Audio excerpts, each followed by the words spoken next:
Bonjour, cette semaine, je me pose la question suivante. Est-ce que les stars sont malheureuses parce qu'elles sont célèbres? Est-ce que ça a un impact, la notoriété, sur le bonheur des gens? Et comme notre commanditaire, encore une fois cette semaine, et il vous reste seulement quelques heures d'ailleurs, pour s'inscrire à la formation de Philippe Brouillard sur le bonheur quantique. Donc, il vous accompagne, poser des gestes chaque jour qui vous permettent, tels que prouvés par la science, d'être plus heureux. Puis je pense que Philippe, il y a même des... écoute, c'est un scientifique, hein? Donc il y a des statistiques. Sa première cohorte test... a été très, très révélatrice au niveau des stats.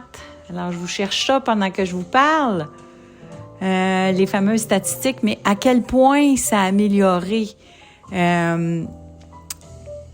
pour les gens qui ont fait l'accompagnement. Alors, diminution moyenne de 33% du stress, augmentation de 39% des niveaux de neurotransmetteurs pour un bien-être amélioré, hausse de 39% de la satisfaction dans la vie, augmentation de 24% du bonheur réel intérieur et réduction de 29% des symptômes de santé générale, même si ce n'est pas un programme dédié à la santé physique. Alors, qu'est-ce que la notoriété et la science quantique ont à voir avec le bonheur des célébrités, puis qu'est-ce que ça en dit sur nous? C'est l'objet de ma réflexion cette semaine, c'était les Oscars. Quelque chose qui m'intéresse plus ou moins, honnêtement, cette course-là. Peut-être parce que, comme plusieurs d'entre nous, j'écoute beaucoup moins de films que j'en écoutais avant, puis je passerai pas là 3h30 sur un film idolâtré par la critique, là. J'ai pas le temps. J'aime autant écouter une série que je suis sûre que je vais aimer. Non, il va plus, hein? Je sais pas si vous êtes comme moi, il va plus avec des certitudes. Fait que la course pour les prix m'intéresse moins. Et cette gratification des stars, qui sont déjà des stars, m'intéresse moins aussi. Je l'ai déjà raconté dans un épisode, mais à un moment donné, probablement que c'est pendant l'écriture de mon premier livre, là, les 7 clés du leadership féminin, alors que je me posais bien des questions sur qu'est-ce qui fait du sens au niveau du leadership? C'est quoi qui a de l'impact pour les gens? Tu sais, c'est-tu d'être riche et millionnaire ou c'est de redonner au suivant? Tu sais? Fait que moi, je me suis pris d'une admiration pour les gens qui contribuent beaucoup.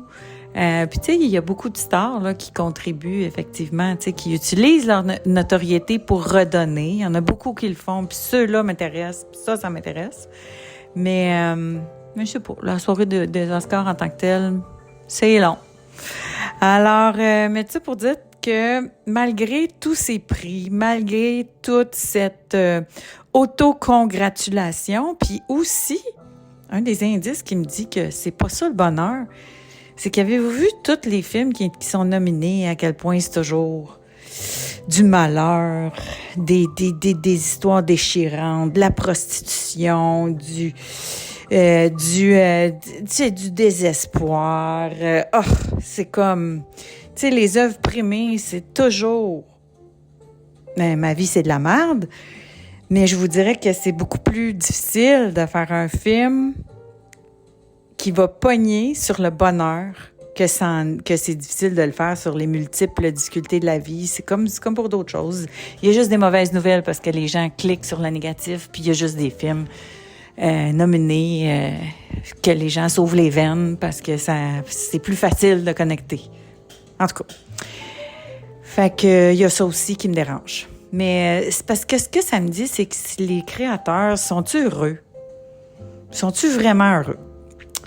J'ai réfléchi à la science quantique cette semaine parce que ça fait quelques épisodes que je vous en parle, puis je me suis dit que j'allais prendre un moment pour vous vulgariser ce que moi j'en comprends.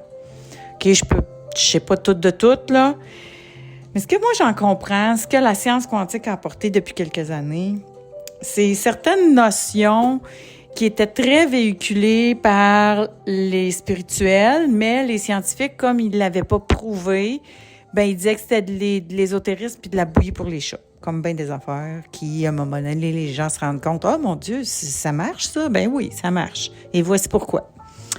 Alors, une des choses que la science quantique explique, c'est que là, ils ont découvert que quand une particule est observée, elle n'agit pas de la même façon que quand elle n'est pas observée. Donc, par exemple, si la particule, elle se promène en zigzag, quand elle n'est pas observée, puis quand elle est observée, elle est en ligne droite. Donc, lorsque quelqu'un est regardé, il ne se comporte pas de la même façon que lorsqu'il n'est pas regardé. C'est facile de faire une analogie avec la notoriété ou avec les gens qui s'en vont à la télé, effectivement. Fait que si c'est ça pour les particules, c'est ça pour les gens. Puis là, c'est facile à comprendre. On se dit, ben oui, quand je sens que moi, je t'ai regardé, ben je vais peut-être pas me comporter de la même façon que quand je suis pas regardée, tu sais. Mais si ça, c'est vrai, ça veut dire que l'observateur a un rôle à jouer dans le comportement des gens. Donc, au-delà de ce que vous décidez de faire, si vous décidez d'aller en zigzag, là, ben la personne qui te regarde va avoir de l'impact sur toi, mais la façon dont elle te regarde aussi. Et c'est là qu'on rentre dans ce qu'on appelle depuis plusieurs années, je me souviens, c'est un des premiers livres spirituels que j'avais lu, le pouvoir de l'intention. Je l'ai dans la tête, là, ça commence par W, il n'y a pas de cheveux sur la tête, ça va me revenir, son nom, mais Wayne Dyer. Donc, Wayne Dyer, qui a écrit plusieurs livres, l'intention, quand tu regardes quelqu'un, qu'elle soit bienveillante ou malveillante, ça a de l'impact sur la personne. Oh! Et là, lui, il a toujours dit ça, puis il explique pourquoi, là, selon tous les principes spirituels. Puis je vous le disais, nos enfants, si on les regarde avec bienveillance, tout ça, selon la science quantique, ça va favoriser leur développement, ça va favoriser tout ça. Jusque-là, ça va, mais qu'en est-il de ceux qui te regardent avec de la haine, de l'envie, de la jalousie, des haters? Parce que quand quelqu'un devient connu, il gère ça. Donc, est-ce que ce regard posé avec des mauvaises intentions, est-ce que ça peut avoir de l'impact sur la personne? C'est sûr, tu sais, on parle d'enfants qui vivent dans un environnement toxique, qui sans nécessairement, tu sais, des fois, il y a des gens qui vont avoir de la difficulté à s'expliquer leur mal-être ou leur malaise ou les difficultés de développement qu'ils ont eues, alors qu'ils vont dire, ben mes parents, ils étaient corrects, ils ont jamais été, ils ont jamais été violents à mon endroit physiquement. T'sais, à l'époque, c'était juste physiquement, on parlait pas de violence psychologique, mais donc physiquement, il n'y a jamais rien eu, mais oui, mais parfois, il y a des intentions, parfois des enfants ont côtoyé des intentions malveillantes, je vais dire ça comme ça.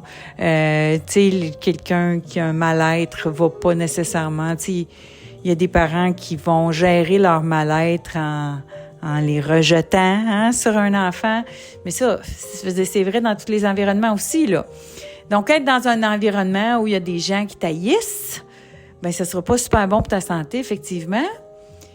Mais là, je me suis dit, pour les vedettes, là, c'est quelque chose. Donc, toutes ces stars malheureuses, souvent, on l'a expliqué. J'ai fait un épisode là-dessus où je parle des enfants vedettes qui ont eu des gros problèmes de santé mentale parce qu'ils n'étaient pas bien équipés pour traverser ce que la célébrité amène. Mais là, si on applique la science quantique, lorsque tu es aimé puis pas aimé, même si tu te dis « je m'en fous » ou tout ça, si l'observateur a un rôle sur toi, ça va avoir de l'impact sur toi. Puis là, ça m'a fait penser à Hélène Boudreau cette semaine. Ici au Québec, qu'on appelle la fille de l'UQAM, là. Ça touche à plusieurs sujets qui viennent me chercher. Là, je vais essayer d'aller un petit peu... je vais essayer de me circonscrire dans mes commentaires, mais... Vous savez, cette fille-là, donc, qui avait un sens du marketing extraordinaire, vraiment extraordinaire, qui a parti un OnlyFans, donc, qui s'est mis à faire de la porn pour faire de l'argent. Elle s'est servie, elle est devenue la fille de l'UQAM avec un coup marketing, là, avec sa tenue de toge, qui est en petite tenue pour lancer, justement, son OnlyFans. Puis, elle est devenue millionnaire. Avec son OnlyFans, mais elle a tout perdu aussi dans des déboires. Bon, là, ça touche à plein d'affaires. Donc, femme, pouvoir, argent, là, elle était dans le marde, elle a tout perdu son argent. C'est pas tout le temps du monde qui est bienveillant, qui vient autour de toi, mais aussi, elle se rend compte que ça la détruisait en dedans. Parce que c'est tu sais, de devenir connue, parce qu'elle a eu un sens du marketing hors norme, et elle est devenue très connue en choquant les gens, en provoquant les gens, en créant des vagues. Ça marche là sur le web, ça marche au bout. Si tu veux être connu là rapidement puis devenir viral rapidement, ben crée de la controverse. Mais sache que après ça, oui, ça va être viral, ça va aller vite, mais les gens qui vont profondément pas t'aimer, là, parce que là, ça va toucher dans des valeurs, c'est du porn, c'est un paquet d'affaires.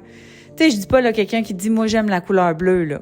Puis là, il y a plein de monde qui vont venir chialer et dire « Moi, j'aime ça vert », là. Ça, c'est surface, là. Ça, c'est pas grave.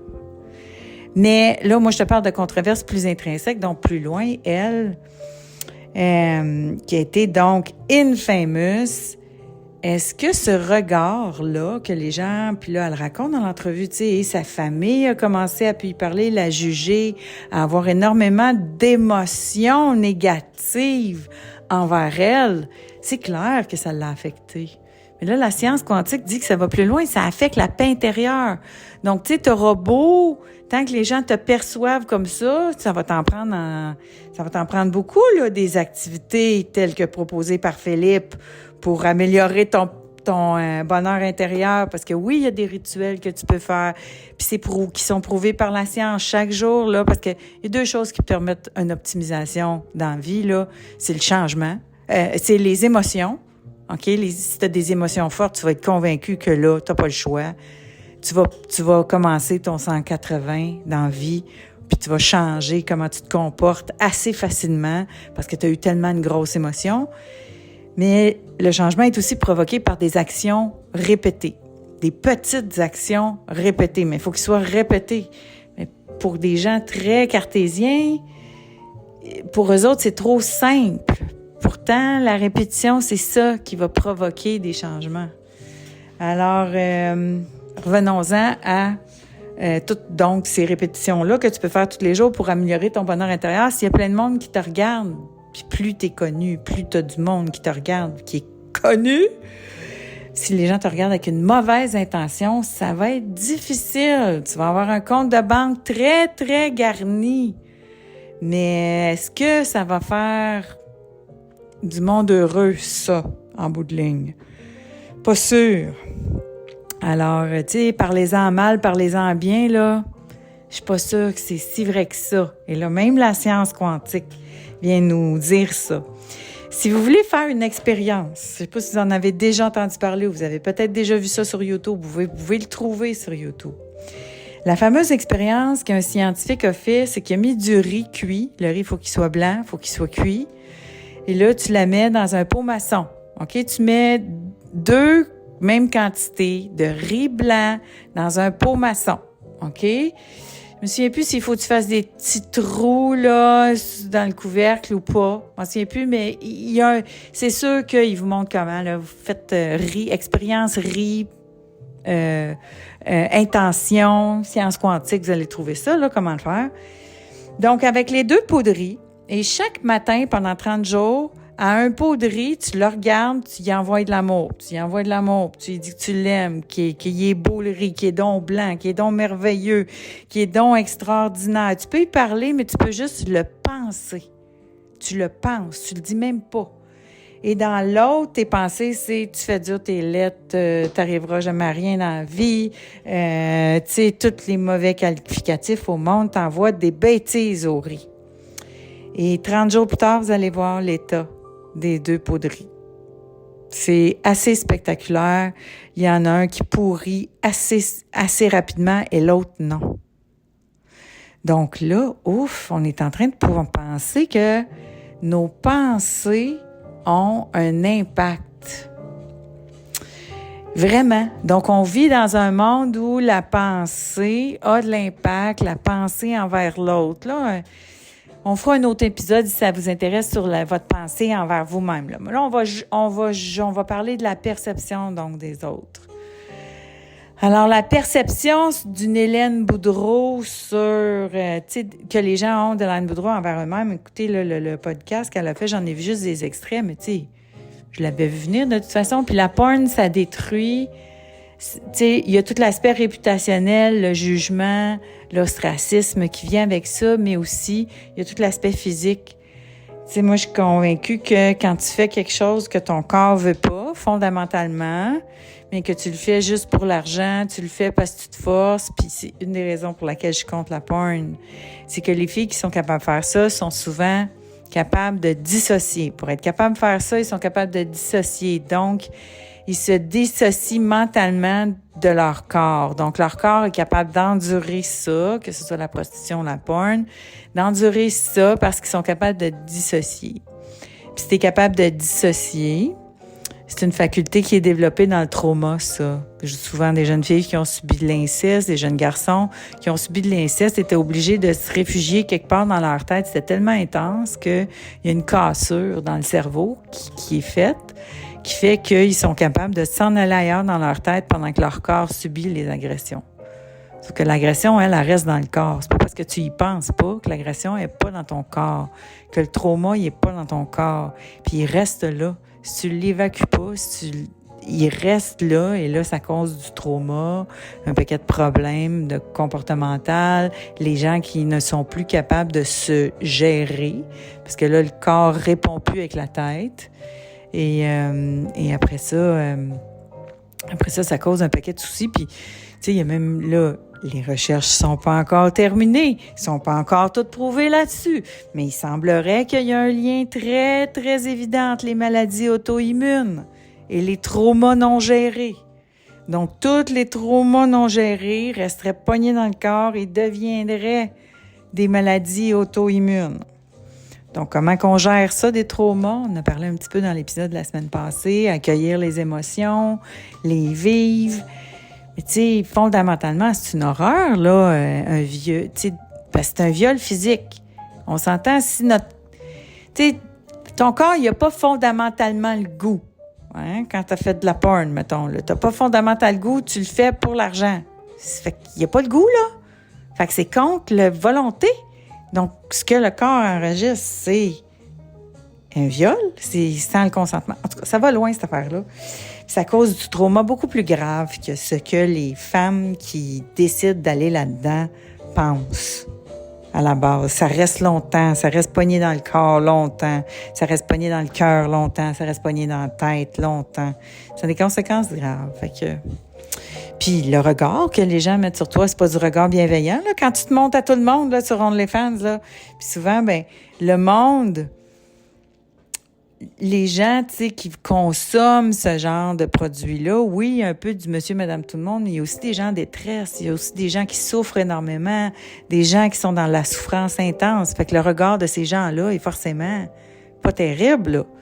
C'est pour dire imaginez-vous, là, tout le monde qui vous regarde, vous êtes dépendant du fait que s'ils sont équilibrés ou pas, ça contribue à votre paix intérieure ou non. Imaginez-vous tout le travail que ça demande de garder son équilibre dans ces circonstances-là. C'est pour ça qu'on dit que ceux qui ont des carrières publiques longues ou les grands leaders ou les grands dirigeants vont toujours aller faire des démarches spirituelles pour essayer eux-mêmes aussi d'aller nourrir leur paix intérieure. Parce que si tu te nourris de toi-même, autre chose que je sais, c'est quand tu te nourris de toi-même, ce que les autres te donnent comme nourriture, ça a moins d'impact.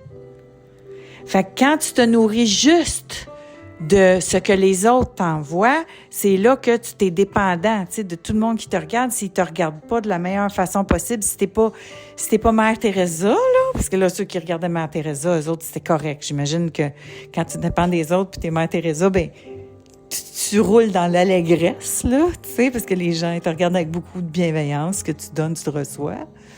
Alors, mais là, c'est geek un peu, hein, mon épisode d'aujourd'hui. Vous me direz si ça va loin là, dans la réflexion. Mais donc, lorsque tu apprends à te nourrir toi-même, puis là, ça, je vous en reparlerai, ben ça va être plus fort que ce que les autres peuvent t'envoyer. Fait que les grosses stars, c'est ça, je vous l'ai déjà dit. Donc, Mick Jagger, Sting, Madonna a longtemps eu une pratique spirituelle très importante, ne serait-ce que le yoga. Le yoga, ça fortifie non seulement le corps, mais l'esprit. Tu es plus capable d'en prendre, il y a moins d'espace pour les autres. Puis l'influence des autres. C'est l'espace qu'on leur donne aussi. Tu sais, les gens qui veulent être connus parce qu'ils ont un vide intérieur, c'est pas la réponse à leur question, là. Puis souvent, le vide intérieur attire des gens qui sont aussi vides à l'intérieur. Fait que c'est pas un mélange très sain, tout ça, là, tu sais. Alors, en tout cas, sur la longévité, c'est difficile. Fait que c'est bien intéressant, cette réflexion que j'ai amorcée, hein. Elle est juste amorcée sur l'impact des découvertes de la science quantique sur ce qu'on connaît de la notoriété. Alors, qu'est-ce que ça me fait avoir comme piste de quelque chose de concret par rapport à une quête de notoriété, sachant que ceux qui nous regardent ont de l'impact sur nous? Bien, première chose, c'est que c'est pas nécessaire de parler à tout le monde puis de convaincre tout le monde. Tu sais, de convaincre les gens qui sont intéressés à ton propos, d'où l'importance de savoir c'est quoi ton avatar. Tu sais, si vous vous mettez à vouloir être connu pour quelque chose, sachez à qui vous vous adressez, sachez à qui vous parlez, qui est la personne qui s'intéresse à ce que vous avez à partager et faites du contenu qui s'adresse à ces gens-là. Tu sais, avant, avec les médias traditionnels, les gens ont formaté un contenu pour s'adresser à tout le monde puis leur beau-frère. Ça, c'est plus bon parce que dans tout le monde puis le beau-frère, il y a plein de monde. Donc, tu sais, moi, c'est bien intéressant pour certaines personnes ce que je dis, mais pour d'autres, c'est de la bouillie pour les chats. C'est pas quelque chose qui les intéresse. Ils aimeraient mieux, tu sais, ils aiment bien d'autres affaires que ce que j'ai à dire, puis c'est bien correct. Alors, de s'adresser, adressez-vous à ceux qui ont besoin de votre message, puis aussi qui sont au courant qui ont besoin de votre message. Parce que là, ce que j'aime aussi avec la multiplicité des réseaux, puis la multiplicité des audiences qu'on peut aller chercher, c'est une théorie là, en marketing là, que les gens connaissent beaucoup, c'est comme à qui tu t'adresses. Tu t'adresses-tu à quelqu'un qui a un besoin, puis qui le sait, puis qui le veut déjà? Tu t'adresses-tu à quelqu'un qui a un besoin, puis qui le sait pas? Puis ou tu t'adresses-tu à quelqu'un qui sait même pas qu'il y a un besoin là? Fait que ces audiences-là là, sont plus faciles à convaincre selon où elles se situent. Puis quand on a besoin de convaincre, ben c'est ça, il y a des gens qu'on va, tu sais, quand on est dans l'argumentation, donc pour aller chercher la personne qui est peut-être pas au courant, qui a besoin de ce que vous avez à offrir, là, mais là, on risque d'aller chercher du monde que ça va offusquer, qui vont pas vous envoyer des bonnes énergies, qui vont pas vous regarder d'un bon œil. Et ça explique aussi un peu, tu sais, en ce moment, il y a un backlash sur le mouvement woke. Faut pas se mettre la tête dans le sable, tu sais, d'aller dire que la droite, c'est épouvantable ce qu'ils ont à dire, puis les masculinistes, puis tout ça, c'est que il y a eu des dérives là, dans le mouvement woke. Il y a eu des façons... Moi, j'ai toujours parlé de leadership féminin puis de pouvoir féminin dans la complémentarité. C'est-à-dire qu'on a beaucoup à apporter si on reste des femmes, mais qu'on garde notre pouvoir. Mais ceci dit, on peut-tu en parler ensemble pour développer une meilleure façon de collaborer? Tu sais, le discours féministe qui a frappé ces gars, ben ça aide pas, ça. Ça aide pas à ouvrir dans l'argumentation, donc. Hein? Dans l'argumentation, on peut aller chercher des détracteurs. On peut aller chercher des gens qu'on provoque pour rien, finalement. Parce que ce qu'on veut, c'est une solution.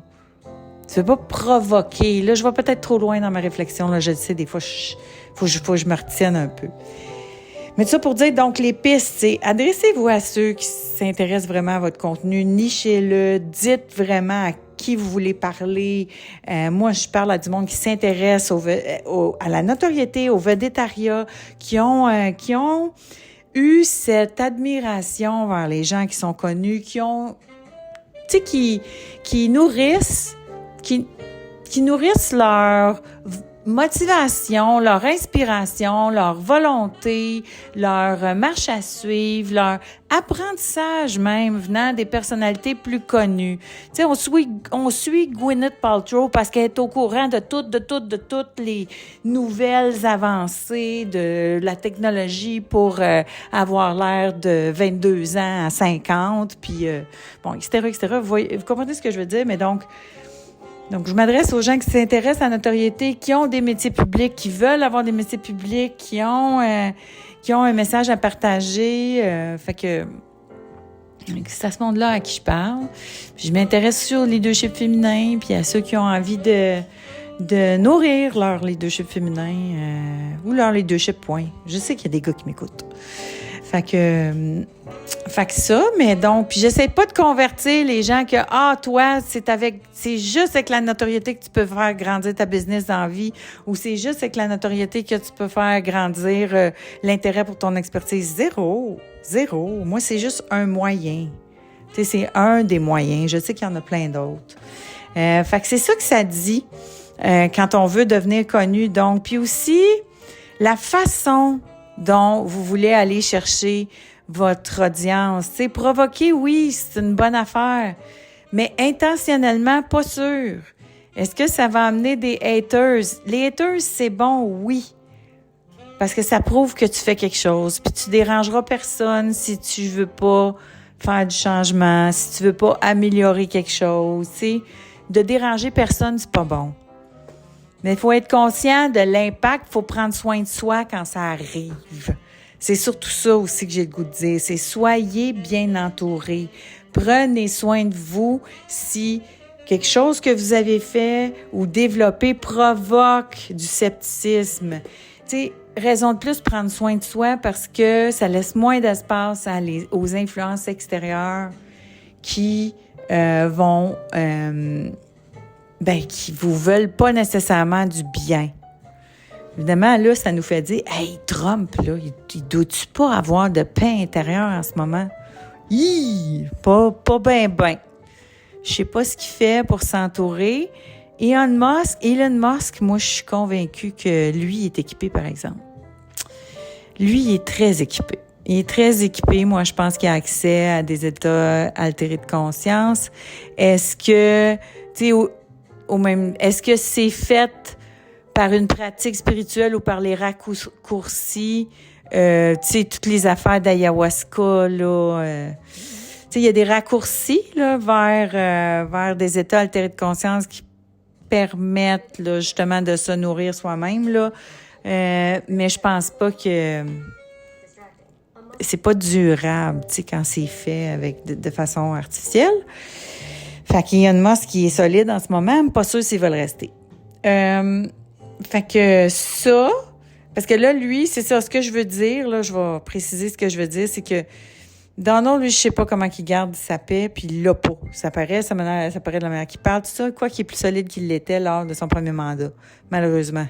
Elon Musk, lui, c'est qu'il travaille tellement son intérieur, artificiellement ou pas, que ça lui donne une certaine solidité, malheureusement. L'autre affaire que j'avais envie de vous dire, que ça me faisait réfléchir, ce regard que les autres ont sur une jeune vedette, c'est que oui, ça peut propulser énormément, mais énormément d'énergie positive, puis de désir, puis d'adoration, puis de manque. C'est peut-être trop aussi. Puis là, je vais vous faire une dernière analogie avec des enseignements spirituels, mais Souvent, les grands maîtres vont dire que aller à l'illumination, donc des états altérés de conscience qui provoquent une euphorie énorme, pour un humain, là, Sadhguru, bon, moi que je suis, dit souvent que c'est important d'y aller tranquillement parce que ces états-là sont tellement intenses que ça peut faire perdre l'équilibre de la santé mentale à quelqu'un. Puis ça arrive quand ça va trop vite, les états d'illumination, il y a des gens qui tombent dans des états psychotiques, etc. Puis c'est pas bon. Donc, souvent, dans les enseignements spirituels, ils vont dire aux gens, calmez-vous, faites ça à votre rythme. Puis c'est là aussi ils vont dire, tu sais, qu'il y a certaines méthodes qui sont plus dangereuses que d'autres pour la santé mentale de la personne qui le fait. Fait que si être aimé par des centaines de milliers, de millions de personnes, si t'es moins préparé à ça, si t'es tout ouvert, si t'as pas de mécanisme de grounding, puis d'être prêt à ça, c'est ça qui fait perdre l'équilibre à des gens, des jeunes qui atteignent la célébrité, même bienveillante, même pleine d'amour. Ça fait perdre l'équilibre au même titre où une illumination peut faire perdre l'équilibre à quelqu'un qui le vit. Alors voilà, c'était mes réflexions du jour, un petit peu plus poussées qu'à mon habitude, mais je voulais rendre hommage à notre commanditaire. Ça se termine aujourd'hui, Philippe Brouillard, donc qui propose un programme. Inscrivez-vous, je vous mets le lien. Le bonheur quantique, vous êtes accompagné, vous allez poser tous ces gestes-là qui vont vous solidifier à l'intérieur. C'est souvent des trucs qui vous semblent faciles, mais que si vous le faites pas, ben ça marchera pas. Puis souvent, c'est tellement facile de dire, je vais le faire demain, puis l'autre demain, puis l'autre demain. C'est mieux quand on est accompagné. Donc, quand on est accompagné, on s'assure de notre propre engagement. Souvent, c'est ça. Moi, je prends un coach pas parce que je sais pas comment faire. Je prends un coach parce que avant de le voir, il faut que j'y dise que je l'ai fait. Puis, pour pouvoir lui dire que je l'ai fait, il faut que je le fasse. Fait que c'est pour me motiver, c'est pour me tenir accountable, comme on dit. C'est pour être fier de moi aussi après, puis avoir quelqu'un qui te félicite. Ça fait du bien, puis qui te regarde avec un air bienveillant. Donc, les gens qui sont bienveillants autour de vous vous disent souvent, les 5 personnes de qui vous êtes entourés, ça a beaucoup d'impact. Mais la science nous le démontre, la science quantique. Alors, on le sait maintenant que l'observateur et son intention sur nous a beaucoup d'impact sur notre équilibre intérieur, notre paix intérieure, notre bonheur au quotidien. Alors, j'espère que vous avez aimé cet épisode aujourd'hui. Je me suis même pas présentée. Mon nom est Jenny Duquesne. J'accompagne des gens vers la notoriété, je les entoure bien, je les aime, je pense. Du moins, j'essaye, c'est ça mon intention. J'essaie d'être solide avec eux quand ils traversent certaines tempêtes parce que pour changer les choses, des fois, ça provoque certaines vagues sur les réseaux sociaux. Mais donc, d'être bien entouré, j'essaie de faire ça. Donc, je vous embrasse, on se revoit la semaine prochaine. Merci.